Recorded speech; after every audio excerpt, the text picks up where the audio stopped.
नमस्कार, स्वागत है आपका डी फोकस में। मैं हूं प्रियंका। आप सभी दर्शकों को एक बार फिर से मैरी क्रिसमस।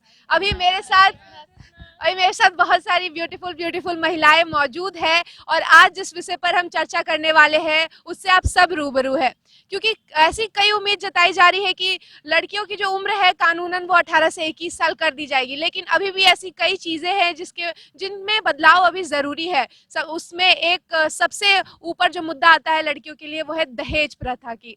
और मेरे साथ अभी कई महिलाएं मौजूद है, आप सभी को देख रहे होंगे, ब्यूटीफुल ब्यूटीफुल महिलाएं हैं। इन सभी से अभी हम जानने की कोशिश करेंगे कि आखिर ये जो दहेज प्रथा है ये रुकना चाहिए या नहीं रुकना चाहिए। बताएं हमें। नहीं, ये दहेज प्रथा तो रुकना चाहिए सबसे पहले। और इसके लिए जागरूक होना चाहिए सबसे पहले महिला लोग को। और घर के जो हेड है उनको भी ये देना नहीं चाहिए दहेज, जो भी होते हैं मम्मी पापा। और गिफ्ट के स्वरूप वो देना चाहते हैं दहेज, लेकिन वो भी अब धीरे धीरे रोकना चाहिए। और दहेज नहीं लेना चाहिए, ना देना चाहिए ना लेना चाहिए, मैं इतना ही कहूँगी। दहेज प्रथा कितना सही है? दहेज प्रथा 100% रोकने के विधि को सही है, क्योंकि दहेज प्रथा ये मॉडर्न युग में जैसे लगता है ना कि श्राप है। उससे लगते हैं कि उनके बेटे पढ़े लिखे नहीं हैं, बेरोजगार है। और दहेज प्रथा बेरोजगारी को एक प्रदर्शन करती है। इसलिए हम इतना ही कहेंगे कि दहेज प्रथा हमें रोकना चाहिए और अपने बच्चे को उत्तम से उत्तम शिक्षा देकर, और ये उनको बेटियों को उत्तम से उत्तम शिक्षा देकर और ये अग्रसर करके सभी फील्ड में, नहीं कि एजुकेशन ही फील्ड में नहीं, सारे फील्ड में आगे करना चाहिए। और उनको ये करना चाहिए कि जो अपने सेल्फ डिपेंड बनो, और सेल्फ डिपेंड बन के और कंधे कंधे समाज के हाथ में, लड़कों के हाथ से, चाहे किसी के ये में कदम से कदम मिला के चलो, ताकि हमारे देश ही नहीं, समाज ही नहीं, पूरे विश्व में एक नया परिचय दो। बिल्कुल, आपके हिसाब से क्या दहेज प्रथा रुकना चाहिए या नहीं रुकना चाहिए? बिल्कुल रुकना चाहिए। हमारे पूरा हिंदुस्तान में दहेज प्रथा रुकना चाहिए। लड़की लोग के लिए सबसे अच्छा है कि रुक जाए, वो पढ़े लिखे अच्छे से, और लड़का से लड़की लोग माने कंधा से कंधा मिला के चले। यही माने हम कामना करते हैं कि दहेज प्रथा रुकना ही चाहिए। आपको नहीं लगता कि जितना जो पेरेंट्स है दहेज में खर्चा कर देते हो, अगर उतना वो अपनी बेटी की शिक्षा में खर्चा करे तो ज्यादा बेहतर हो? हाँ, ये तो बात आप सही बोल रहे हैं। अब तो देखिए, अब जनरेशन चेंज हो चुका, माँ बाप भी समझ चुके। सभी बच्चे बेटी को, बेटा बेटी में तो कोई अंतर नहीं, पढ़ा रहे बेटी को, बिल्कुल पढ़ा रहे हैं सभी लोग। लेकिन ये देखिए, ये दहेज प्रथा के बारे में बहुत सालों से मतलब दहेज प्रथा, लेकिन ये रुक नहीं रहा है। अंदरूनी ये चलते रहेगा, ऐसी बात नहीं है, ये होगा। और लेने वाले लेंगे ही, लेकिन हाँ, अब ये रुकेगा कैसे? आज का जनरेशन ही बहुत, उन लोग समझ गए हैं कि पढ़ रहे हैं, अपने बच्चे लोग शादी कर रहे हैं, तो उसमें हो रहा है, रुक भी रहा है, लेकिन अंदरूनी चलेगा ये। आपके हिसाब से दहेज प्रथा जो है रुकना चाहिए या नहीं? एकदम रुकना चाहिए, बिल्कुल रुकना चाहिए। और पहले के अनुसार तो लोग दहेज देते थे, अभी लोग बच्चे को मतलब बेटियां को पढ़ाने में लोग खर्च कर भी रहे हैं बहुत ज़्यादा, और बच्चे लोग आगे, बेटियां आगे भी बढ़ रही है, तो इसके कारण दहेज तो रुकना ही चाहिए। आप सभी जो मौजूद है यहाँ पे पढ़ी लिखी महिलाएं हैं, आप सब आप क्या करती हैं? मैं स्टेट गवर्नमेंट में टीचर हूँ। आप स्टेट गवर्नमेंट में टीचर है, आप लड़कों से कंधा मिलाकर चल रही है, लेकिन फिर भी आज के युग में भी 30 किलोमीटर स्कूटी चला के जाती हूँ, जी आती बिल्कुल। हूँ।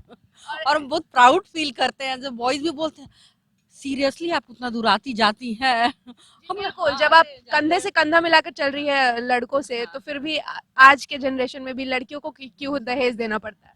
नहीं नहीं, एक्चुअली थोड़ा सा तो अब कम हो रहा है, क्योंकि देखो लड़का का भी एजुकेशन में हम उतना ही खर्च कर रहे हैं, और लड़की के एजुकेशन में भी उतना ही खर्च कर रहे हैं, तो वो तो बंद होना बनता ही है। जो हम लड़की का जो एजुकेशन वाला पैसा था वो पहले जमा हो जाता था कि दहेज देना है, दहेज देना, लेकिन अब माँ बाप बराबरी खर्च कर रहे हैं, बराबर खर्च करने के बाद भी उन्हें दहेज देना पड़ता है, इसका क्या कारण? देना पड़ रहा है। क्योंकि अगर लड़की को हम जिस स्टेटस तक हम पहुंचा देते हैं, लड़का एक स्टेटस हम थोड़ा सा ऊपर ही खोजते हैं, उससे नीचे तो खोजते नहीं है। लड़की अगर यहाँ है तो ऑब्वियसली लड़का यहाँ खोजेंगे। और दहेज को दहेज नहीं बोल के एक वो सोशल स्टेटस वाला चीज हो जा रहा है, शो ऑफ वाला चीज हो जा रहा है। इसलिए दहेज को थोड़ा सा रोकना मुश्किल हो जा रहा है, क्योंकि शो ऑफ से रिलेटेड, वो आपके लाइफस्टाइल से रिलेटेड हो जा रहा है। आपको क्या लगता है, इतनी सारी लड़कियां जो हैं वो जब भी घर में जब दहेज की बात होती है तो उन्हें तो पता ही रहता है कि मेरी शादी हो रही है, इतना मुझे दहेज देना पड़ रहा है, तो वो विरोध क्यों नहीं करती? ये और एक रीजन है। अभी भी भले कानून बन गया है, प्रॉपर्टी में लड़की को हिस्सा मिलेगा, लेकिन कितना घर में मिलता है? तो जो चाहती है कि चलो इसी टाइम जो मम्मी पापा हमको दे दिए तो दे दिए, वो हक तो नहीं ही हो पाता है ना। प्रॉपर्टी में हिस्सा लड़की को कानून बन गया है, लेकिन कितने घर में मिलता है। जब दहेज प्रथा सही नहीं है तो उन विरोध क्यों नहीं करती लड़कियां? वो एज अ प्रॉपर्टी समझ के मिल जाता है लड़की को कि बाद में तो मम्मी पापा देंगे नहीं, भाई तो देने देगा नहीं है। मेन बात क्या है ना, अभी जाति प्रथा अगर थोड़ा सा ऊंच नीच खत्म कर दे और अपने आप को स्टेटस भी खत्म कर दे कि हम बड़े हैं हम नीचे हैं, तब खत्म हो जाएगा। मेन बात यही लोग खत्म नहीं करना चाह रहे हैं। अगर जाति प्रथा खत्म कर दे तो ये भी खत्म हो जाएगा। इतने सारे कानून निकले हैं, इतने सारे विधेयक निकले, लेकिन फिर भी अभी तक दहेज प्रथा खत्म नहीं हुई। अभी फिर हम बात कर रहे हैं तो दहेज की ही बात हो रही है, तो फिर आखिर क्यों नहीं खत्म हो पा रही? लोग का ऐसा सोच है कि हम लोग ले ले अभी तक पहले जैसा जो चले आ रहा है वही अभी भी चल रहा है। पर हमारे ख्याल से अभी बहुत लोग शिक्षित हो गए हैं और गिफ्ट के तौर पर या अपने शौक को लोग पूरा कर रहा है, लेकिन शौक पूरा कर रहा है कि अपनी बेटी की शादी खूब जम के करे, अच्छे से करे, लेकिन वो रूप बदल गया है। बिल्कुल मैं कई ग्रामीण इलाके में अभी भी हो रहे हैं। वो होगा ही, ये सामाजिक वो है, अभी टाइम लगेगा, 100 साल टाइम लगेगा। ये सामाजिक जो है रूल रेगुलेशन को बदलने में तो बहुत टाइम। अब गिफ्टेड के तौर पे गिफ्ट हो के गया तौर है पे, और हाँ। कुछ नहीं है, दहेज रुकेगा नहीं। भैया मेन है वो भी टेंडेंसी है कि बेटी को प्रॉपर्टी तो हम दे नहीं रहे, तो अभी जो दे ले कर ले। क्या बदलाव हुआ है? हुआ है, बहुत हद तक हुआ है। अभी हमने कई महिलाएं से बात की, कुछ का कहना था कि धीरे धीरे जो है खत्म हो रहा है, तो कुछ का कहना था कि जो ग्रामीण इलाकों में है वहाँ पे अभी भी ये प्रथा मौजूद है। कब तक आपको लगता है कि ये खत्म हो जाएगी या खत्म भी होगी या नहीं? दहेज जो है ये तो आपको कभी खत्म नहीं होगी। इस दहेज का रूप बदल गया है, रूप बदल गया है। अब जैसे ये रूप बदल गया है, मान लीजिए पहले तो लोग मांगते थे दहेज में कि हमको 5 लाख 10 लाख ऐसे हमको चाहिए, और ग्रामीण जगह पे तो है ही। और यहाँ शहरी इलाकों में है कि दहेज का रूप बदल गया है। कोई बोलते हैं कि हमें 15 तोला सोने दे दो, एक गाड़ी दे दो। गाड़ी किसके लिए है? तो आपकी बेटी के लिए है। तो इनडायरेक्ट दहेज। हाँ हाँ हाँ।